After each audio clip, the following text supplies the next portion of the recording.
Have another situation with a rock group, which was one of the most interesting projects I ever worked on. I actually started my practice in Cambridge, Massachusetts, and I think, as a lot of your listeners know, Aerosmith is a band that has been around for many decades, and they were based in Boston.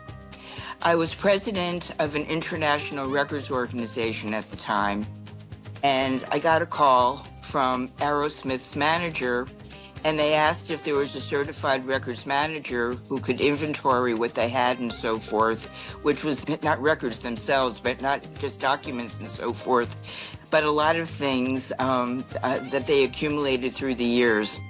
Well, I probably should have given the engagement to someone else, but because I answered the phone and I was president of the chapter, I decided that I would do the job myself. I met with the management. Steve Tyler was actually there that day with his wife. He was happy to see me. He shook my hand and so forth. And I took a look at what they had in their offices. And then, because they didn't just have paper, they had artwork, they had things that, shall I say, their fans threw onto the stage, which will remain nameless. All sorts of things. It was one of the most interesting situations I ever took a look at. And somehow I was able to inventory all of that. And it just worked out beautifully. Yeah, it's ironic that Aerosmith had a song. I think it went along the lines of, I don't want to miss a thing. And that's ironic right. because that's exactly what you do. You don't want to miss anything, right? And that's why I love this industry so much, because we work within so many industries globally and we learn so much. Welcome to the Hitchhiker's Guide to AI Governance, the podcast for anyone trying to make sense of intelligent machines, messy politics, and everything in between. But don't panic. Today, I stopped to give a ride to Phyllis Elin. With over 30 years of senior information governance leadership, Phyllis helps her clients create, deploy, and maintain defensible and cost-saving information governance strategies. Phyllis is based in New Jersey in the United States and has authored or co-authored 4 books and worked within higher education, financial services, manufacturing, healthcare, pharmaceuticals, and public sector services. Phyllis is a renowned expert on information governance, and I'm absolutely delighted she could join me today on the pod. G'day, Phyllis from Australia. Thank you, Bruce. I'm very happy to be speaking to you. And I am a global speaker and really understand regulatory compliance and privacy, which is what the core competencies are of my practice through the years. So it's wonderful that you've invited me today, and I really look forward to joining you. So where do I find you today? Which part of the US are you in? I'm in the Northeast, and we are now going into a hot spell. And as you know, I much prefer the cooler weather, but here we are. But also, where I am, I'm actually pretty equidistant in the location of where I reside between Philadelphia and New York. So my practice really takes me throughout the country, but also throughout the world. So a fun fact is that I used to live in the Northeast. I was in a small town called Princeton, which is famous for university, and I was there for about 3 years. And I lived on the railway line that went between New York and Philadelphia. So I worked in both. So I'm very familiar with the area you're talking about. Definitely, Princeton is one of the most beautiful parts of New Jersey. And of course, we have the renowned university there. And I have been able to speak there as well, which is terrific. So yeah. So how does somebody end up with a career in managing data and documents? How did that journey start? Well, I'll tell you how the journey began, and it was at the time for graduate school, and it was either get a law degree, which most of my relatives have, mostly attorneys and judges in my family. So it was either do that or get a PhD in English literature, which is what I actually did. We still haven't gotten to records management yet, but I did teach a couple of semesters. I do have a PhD in 18th and 19th century English novel and Chaucer, which again has nothing to do with what I'm doing right now. But I did teach a couple of semesters in graduate school at NYU, which was my alma mater. I absolutely loved it, but they did not pay professors very much in those days.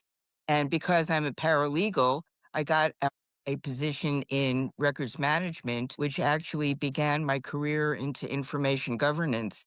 With records management, unbeknownst to me, I chose a career that had legs, and I'm still 40 years later, still doing, the same thing. Obviously, with AI and the advent of new technologies, things are different. But I always say that because I had my English background, I can speak, I can write a cogent sentence and a cogent paragraph, and I'm a good wordsmith, and I'm a very good editor, which was actually helpful because tangentially, I also had my own publishing company for a while for my husband, who has been deceased. But he was in metaphysical fiction and also a screenwriter, so we published him.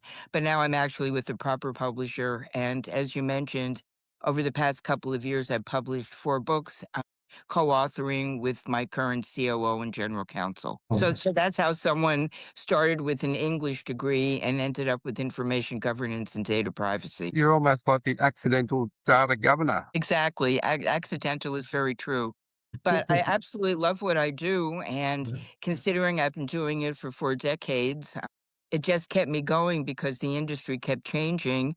And now, of course, with the advent of AI, we're very into, again, working with AI as far as everything that we do with our consulting and so forth. Yeah, I'll come back to you on the AI question because I know that you've got some interesting technologies you're working with at the moment, particular AI use cases. But I'll tell you a little bit of a story. About 2 or 3 years ago, I started working in an organization doing some consulting around transformation. And one of the items on their list was to look at all their documents and data and to get like an inventory of what they had, what was risky, what was obsolete, what they needed to keep, and what they could destroy. And it was really interesting because one of the first things I said is, where is your paper? And they took me down to a basement and it was literally wall-to-wall boxes, files with markers finding the period which those documents related to and what kind of documents they were. Just a big cardboard boxes everywhere full of documents. Then they'd run out of room. So there was a cargo container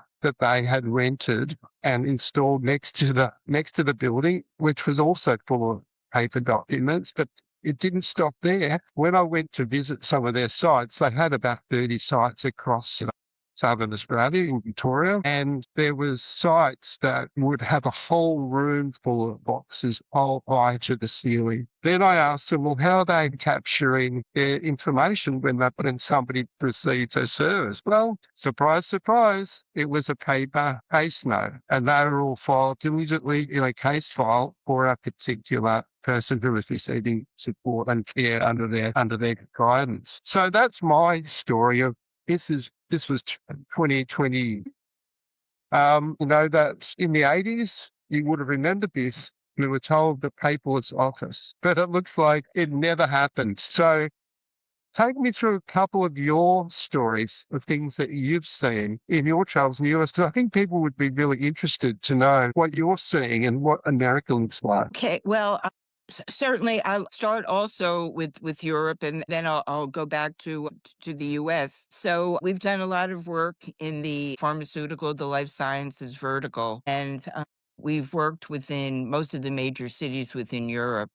There was one situation with one of the operating companies that we dealt with, and you were talking about wall-to-wall boxes and paper and so forth. And this was outside of Belgium, and we walked into such a facility that you would need either rollerblades or some sort of little vehicle to get up and down the aisles. At that point in time, there was this elderly gentleman who had all of the information as far as the inventory, what goes on what shelf, which operating company goes onto which shelf, into which tier, and so forth. He had nothing really written down, and he got ill. And there were all sorts of people from pharmaceutical research and development taking a look and trying to ascertain what was there.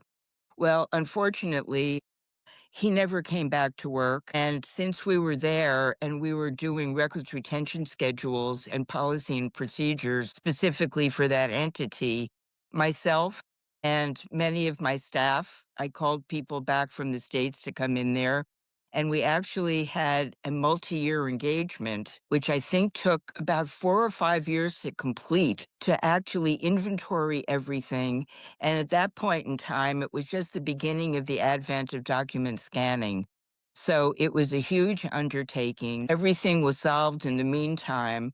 But I must tell you that this was not the first nor the last time that there was an older gentleman or woman who was in charge of a huge facility of paper and boxes and things on shelves that didn't write things down. And if they were to leave, you would never know what happened to them. So that was the situation for life sciences that happened, as I said, in Belgium. I have another situation with a rock group, which was one of the most interesting projects I ever worked on. I actually started my practice in Cambridge, Massachusetts, and I think, as a lot of your listeners know, Aerosmith is a band that has been around for many decades, and they were based in Boston. I was president of an international records organization at the time, and I got a call from Aerosmith's manager, and they asked if there was a certified records manager who could inventory what they had and so forth, which was not just records, not records themselves, but not just documents and so forth,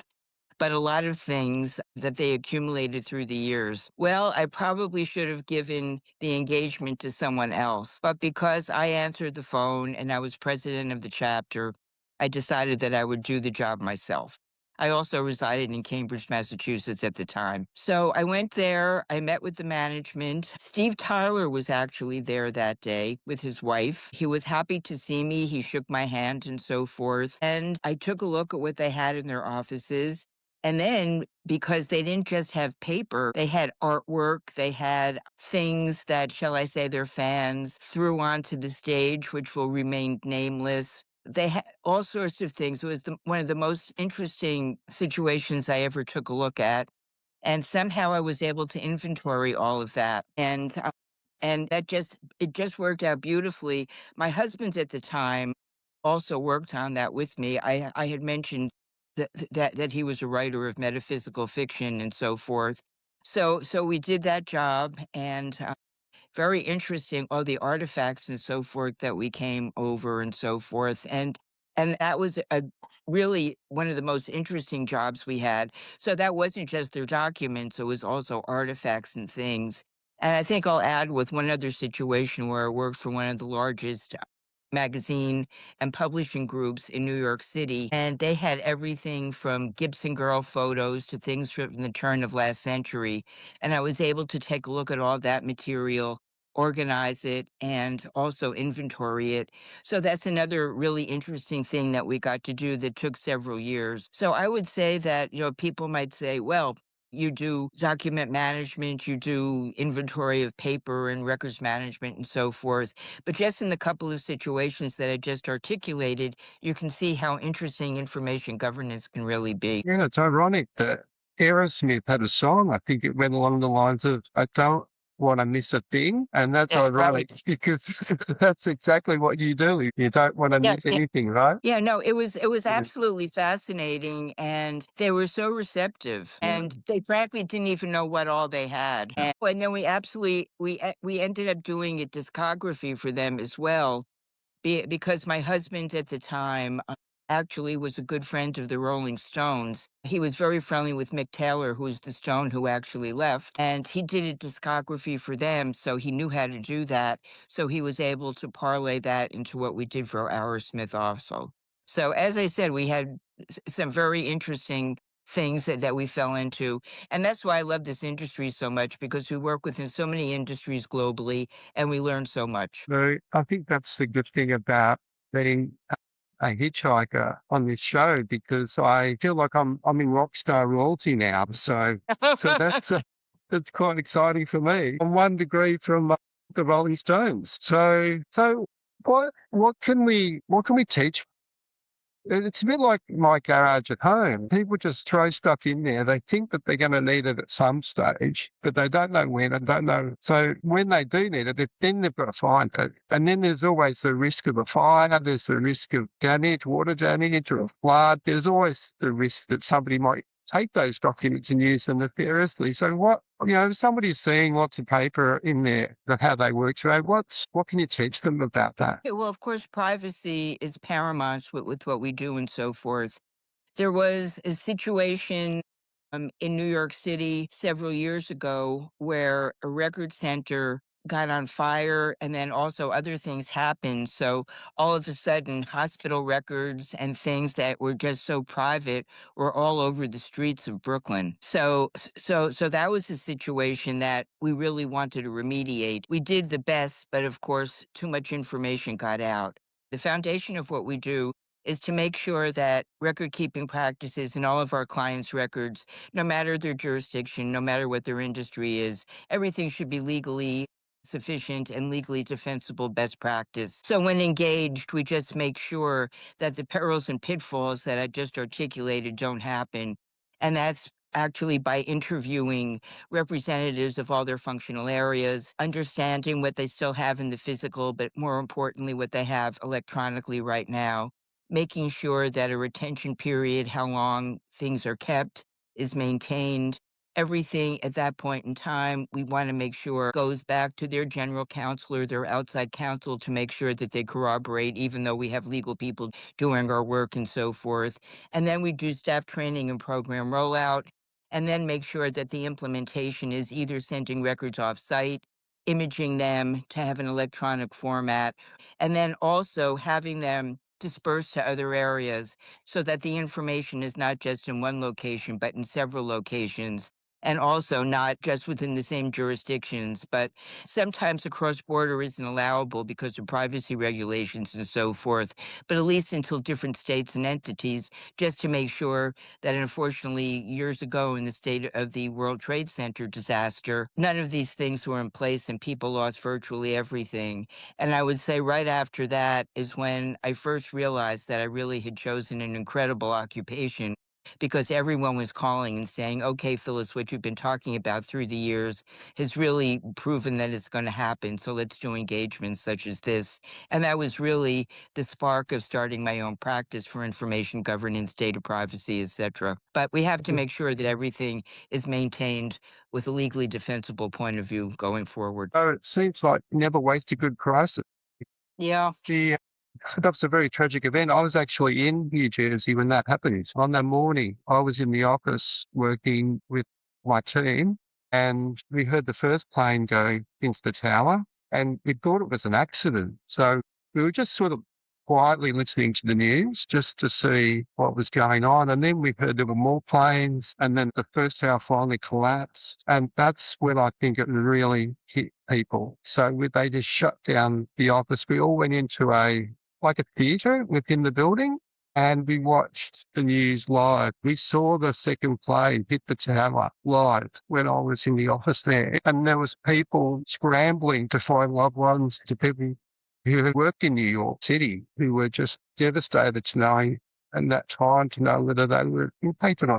Where were you at that time? It's interesting because so I had a client that was Cantor Fitzgerald that was very at a very high floor. I actually shouldn't have even been home at that point in time. Interestingly enough, talking about the situation in Belgium, my husband and I were coming home from Belgium. William actually broke his leg. And so rather than go into the city that day, we just went home and I was tending to him. And I would have been kicking off a project at Cantor Fitzgerald that day. So because William broke his leg, I did not go into the city, and that did not happen to me. But virtually all of my clients from Cantor Fitzgerald, aside from the few that weren't at work that day, that was their demise. And forever, I had a little shrine that I had to them with all their business cards and so forth. So that was my story. And my relatives thought that I was actually there. So I was getting crazy calls, but fortunately, I wasn't there. but I had an office in New York City then, and my staff either had to stay there or some of them actually walked miles and miles back to Long Island or some places they actually could go to. So that's a very long recollection. Ironically, it juxtaposes with my story about the pharmaceutical company in at Belgium. So that's where I was, but my office was there too, of course. So, but my people were okay. But I did lose so many clients that day and some friends. Yes, I'm sorry to hear that. It's one of those defining things that when we were there, everybody knew someone either directly impacted or lost somebody who was in the city that day. It was just so close to home, tragic event. And then the world was never the same again. Phyllis. No, it was never Traveling the was same. just impossible after that. Unfortunately, I have a couple of friends who are facilities managers for offices near the World Trade Center. When they went back to the office, they were actually working there, and a couple of them, unfortunately, have cancer now because of all the time that they spent there. So this is still going on with some of the people who were there. I actually was called into an office and I went there once, all suited up and so forth, but I was very afraid to go back there, and my clients understood. And that was probably very wise because, as I said, a few of my friends are very ill now, and there's all sorts of legal cases now because of that and so forth. But it was 20 some odd years ago, but in some respects, it seems like yesterday. But again, that was when I became very prolific with my practice. So yeah, it's The just interesting how things intertwine. Yeah, well, what I remember the most, the one thing that stood out is it galvanized the nation. It really brought people together. And and it was Yeah, something that I think it helped America in a different way, is that everybody will start looking after each other and thinking about friends, family, and it really galvanized the nation for such a period. It's important that organizations have a good handle on their information so that it's better looking at it than looking for it, Phyllis. yeah. So you can find out what you need when you need it. Our governance around AI is a patchwork at the moment. We've got some corporations law requirements about directors acting and discharging their duties lawfully. We've got a Privacy Act, which covers breaches of individual information. We've got cybersecurity legislation, but we don't have anything specifically for AI. AI is really a patchwork of a combination of 3 or 4 different pieces of regulation. And except in one area, which is our federal public service, they have got an AI governance standard that encompasses all of the public service agencies. And that is the first official AI-centered regulation for government agencies. And the standard they use is actually pretty good. It's easy to implement. It's a very practical standard. It's not theoretical. And they're rolling that out across all the agencies. And ultimately, all the states and all the local councils will adopt that. That's what I believe. And also, I can't see a world where federal regulator, which has got its own AI governance standard, would not want the companies it's regulating to be using the same AI governance standard. So that's what we're all hoping for here. What is the state of AI governance in the US? Well, what they're looking for right now is to establish AI readiness, which could be everything from cleaning their documents to whatever objectives they actually have. One of my largest clients is a Fortune 50 client, and we do a lot of training of their people. And they have a program that they're instituting that we're training on in addition to their corporate trainers for AI readiness. We have worked with them within information governance and data privacy for 5 years now. But because AI has come to the fore, they decided that this was very important for them too. So they are major equipment manufacturers, but consulting is very important right now. So they wanted to make sure that all of their clients understand what they should need for information governance best practice. So AI readiness is a large module of what we do for our clients now. And in preparation we have some other partners also establishing programs and training their people for this. because that's what's happening now. I do a lot of speaking, and basically AI in some way, shape, or form is exactly what we're looking for right now. So, and that's what they're asking us for. Well, the thing that I find is that people can't expect AI to fix things like years of unfettered document and data accumulation. They can't expect AI to fix poor business processes. They can't expect their AI to fix aging systems. And they can't expect AI to fix operating knowledge that's inside people's heads. So when you layer AI on top of those four things, poor data, or business process, aging systems, and knowledge inside people's heads, what do you think might happen, Phyllis? It's interesting. We've just begun to figure out from our questionnaires and so forth how to dig deeper into this process. Because honestly, AI has been to the fore, but over the past 9 months or so, our clients have been asking for it more. And if I think back about when I spoke even a year ago at some conferences about AI, it was so rudimentary. So AI is just growing crazily right now, but we Mm. want to make sure that it makes sense. So that's why establishing an AI readiness program before we do anything else is really essential. And that's why our questionnaires for this really have to be appropriate. And that's what we've been working on right now. Yeah, so from what I'm saying, if you've got a bad data, poor process, you've got aging systems, and you've got information in people's heads, and you layer AI on top of it, you're going to get incorrect decisions, but only more quickly. You'll get errors in workflows, but that'll be at scale. You'll get bias decisions because a lot of that historical data was from a different time. No doubt you'll have privacy issues because you will surface information that should have been private, or it could accidentally get into the wrong hands. So if I'm in a business here in Australia or the US or Europe, and I've got my documents kind of everywhere, I've got a combination of paper, digital. I'm in an industry that I need to keep information private because of the regulation here. Well, where do I start with trying to get my arms around all of that stuff? What can you teach us about the first step? Well, usually, and I'm not pitching my firm at all, but the first thing is to actually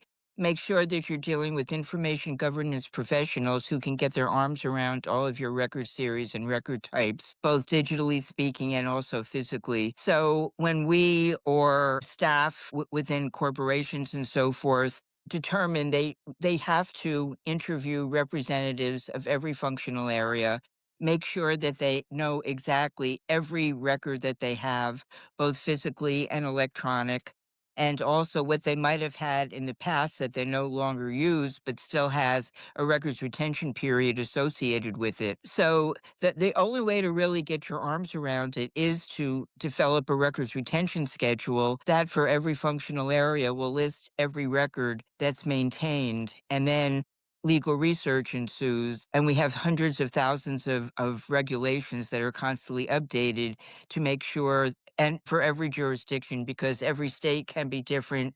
Certainly, Mm. every country is different, but either an outside firm or an inside firm actually has to establish the foundation of the records retention schedule, because without that, yeah, it's just wild kingdom. So that's really important, and that's why I say the foundation of all of our work is the retention schedule, and it has to be constantly updated because regulations change so much these days. But I should also mention with AI that we did try to do some legal research just for the heck of it. We obviously have our own governing bodies to take a look at, and AI did not give us wonderful citations or wonderful information as far as the records retention periods are concerned. So I think a lot of people, if they're trying to short circuit it now and just have a list of the record series and record types and throw it into AI, they might not really have great results. Still be illustrating.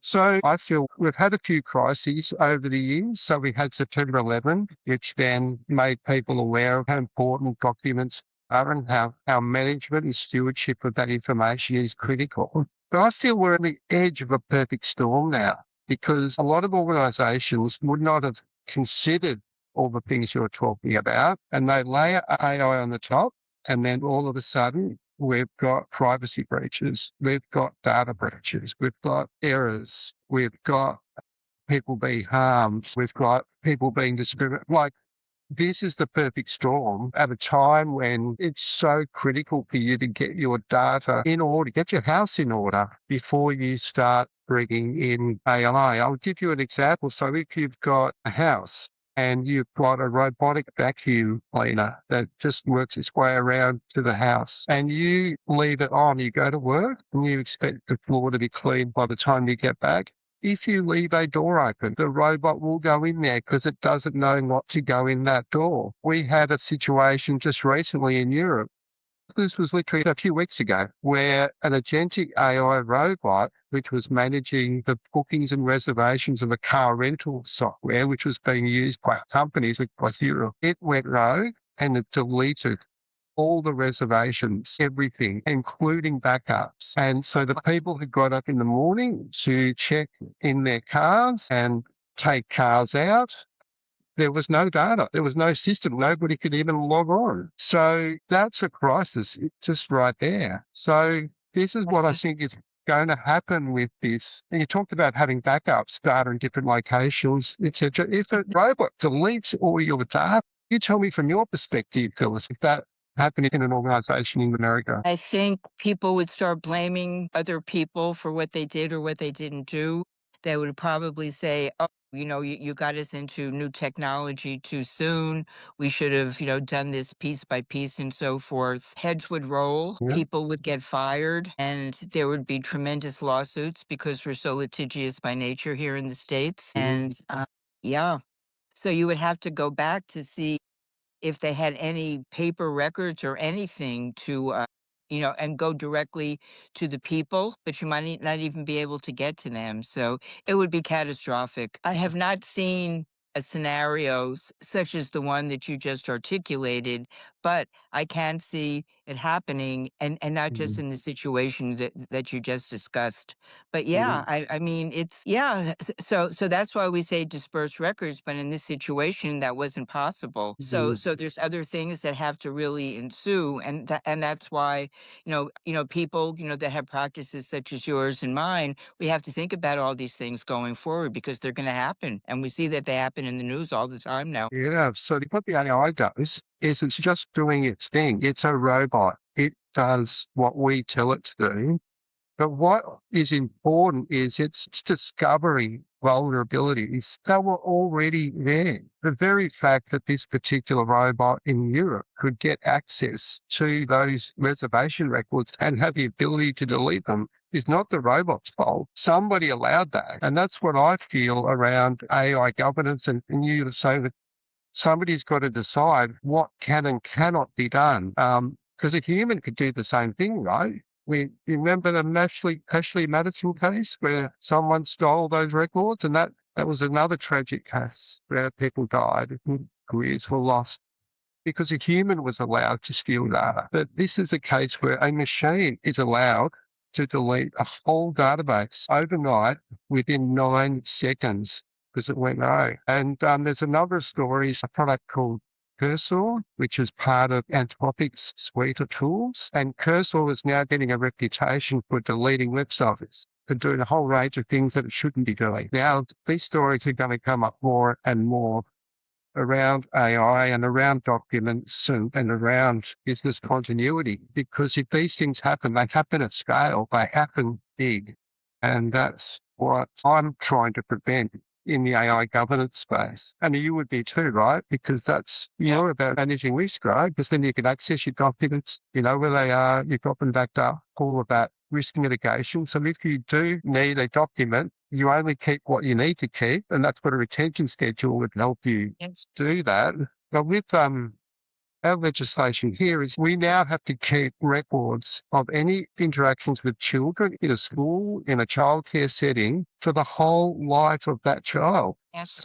So we're talking about 100 years worth of data. And so how does that play out for an organisation? Yeah, it's interesting. I have worked a lot with adoption records and things of that nature. And interestingly enough, some organizations kept beautiful records and some didn't. And then when people wanted to go back and find things out, as far as finding out parental information or just in health records or something like that, that was also problematic. So Yeah, I mean, you're just making me think about things that over my 40 years I've run into. And it's, yeah, I mean, we think that today things should be a heck of a lot better, but in some Mhm. respects, they're not. So technology is wonderful, but sometimes it isn't, and we're finding that out now.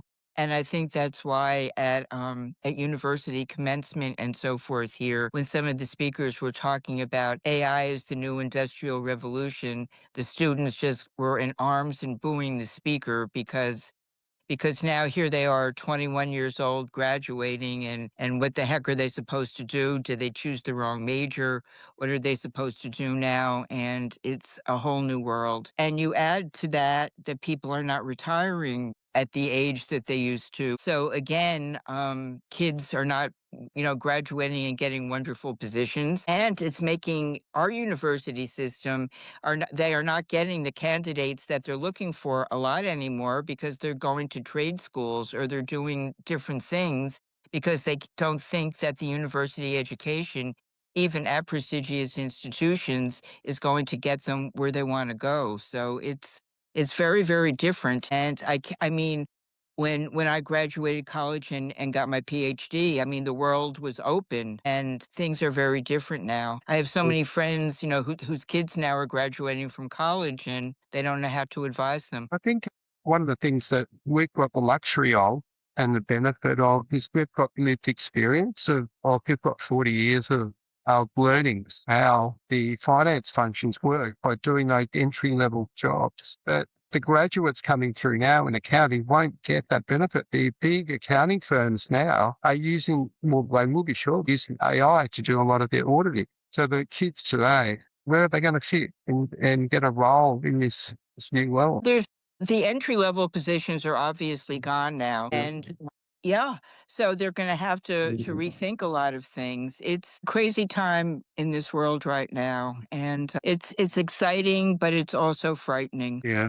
So one of the things that I'm interested in is your perspective on scanning technology. I did a project last year where we would email an invoice into the AI system. The AI then would read that invoice and it would map out all the components of the invoice and send it off for approval without a human doing any data entry at all. The supplier would send the invoice into the machine. The machine would then route it for approval. It would then go back to finance and pay it once it's approved. So the whole scanning side of documents is where you sit. What are you seeing around use of AI around scanning technologies? Interestingly enough, a number of agentic AI companies that I'm partnering with actually have a very interesting use case that they described, which I can't talk any more about than that. But you really hit on something, Bruce, and that's absolutely something that I thought was a good use case.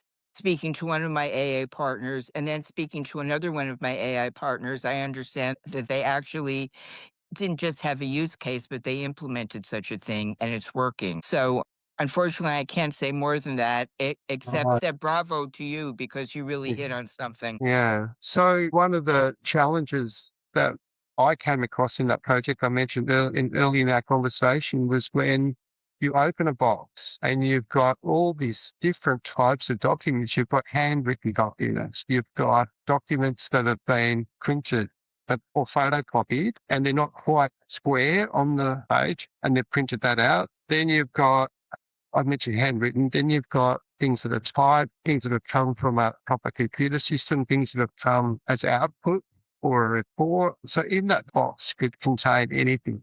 And then each item has to be looked at one at a time. And then you have to make a decision. Do we need to keep this? If we don't need to keep it, we throw it out. If we keep it, then we've got to index it. What is it about? When it needs to be, how long do you need it kept for? What are the things if we need to find it?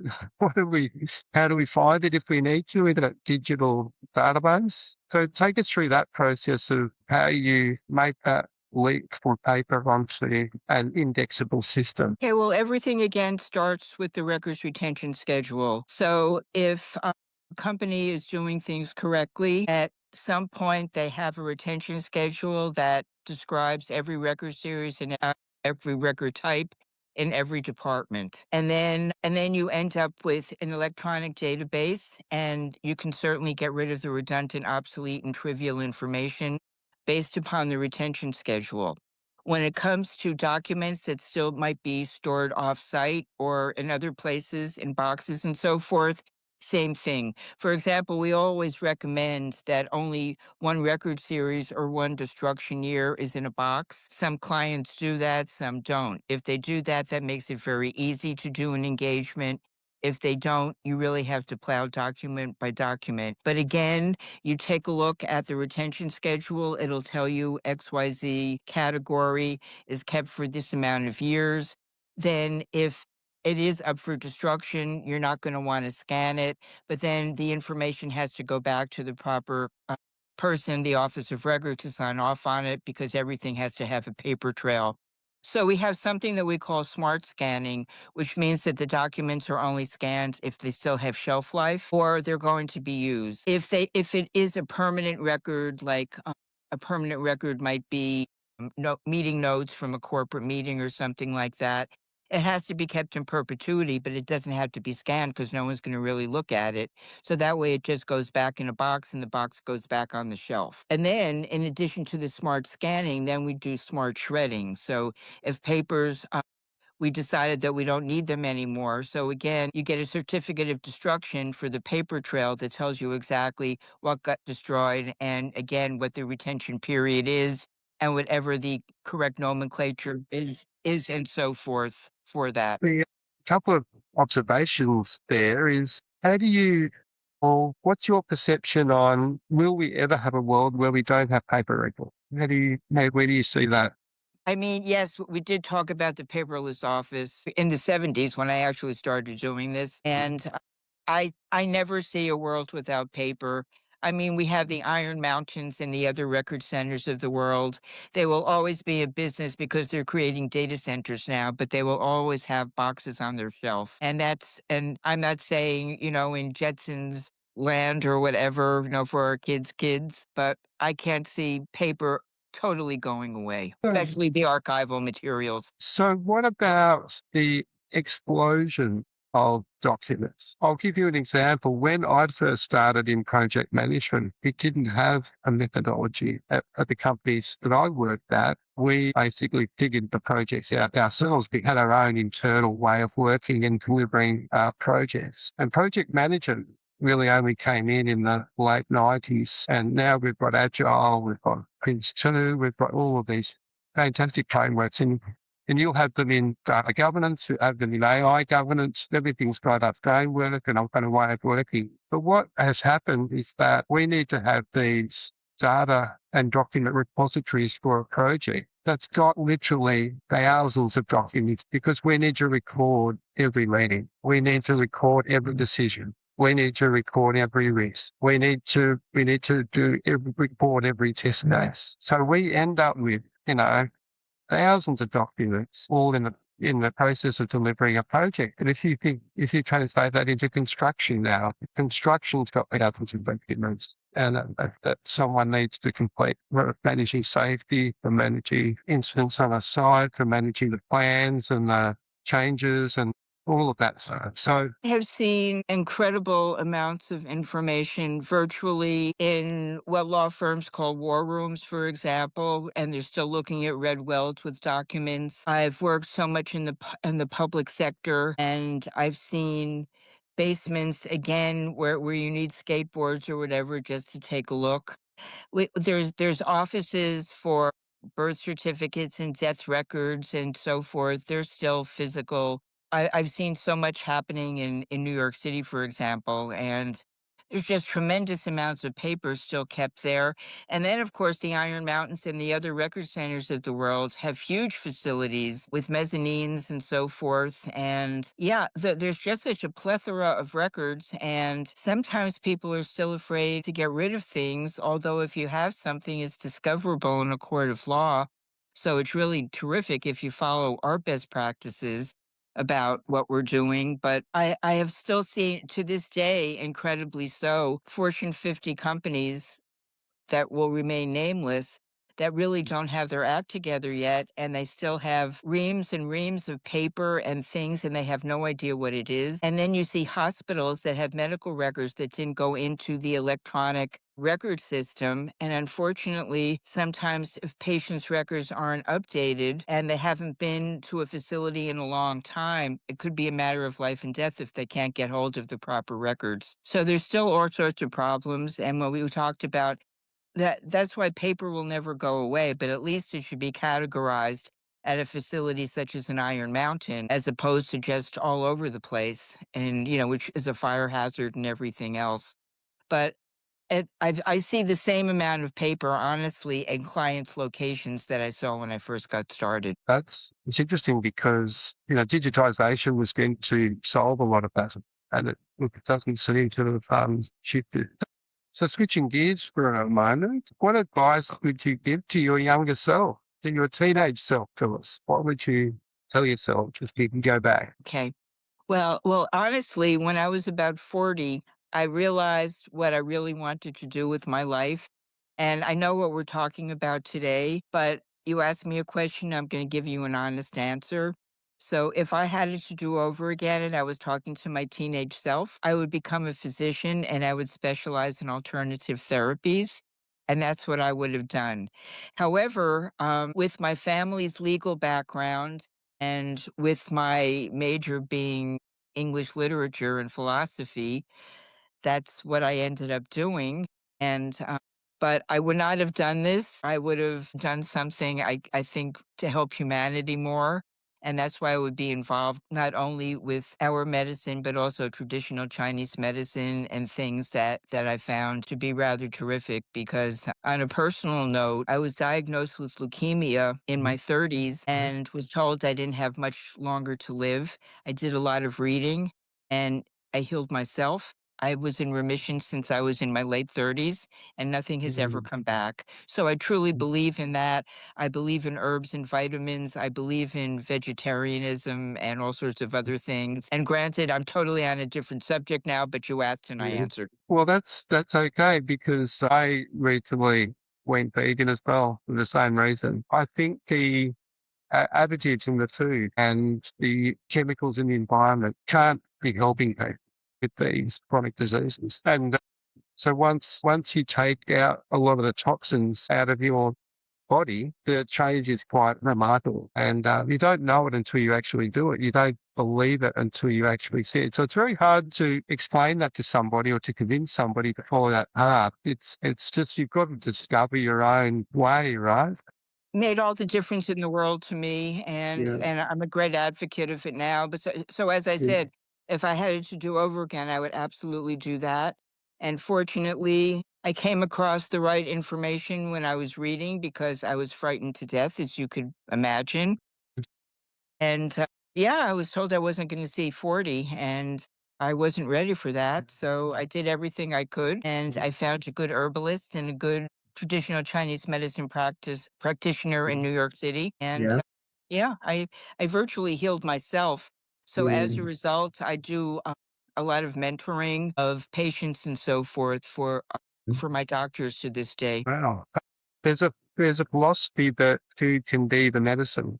That's a great story. And how are you now? How's your health today? It's knock on wood, as they say, it's Yeah. absolutely perfect, and Mhm. all of my test results are someone that is decades younger than I am chronologically.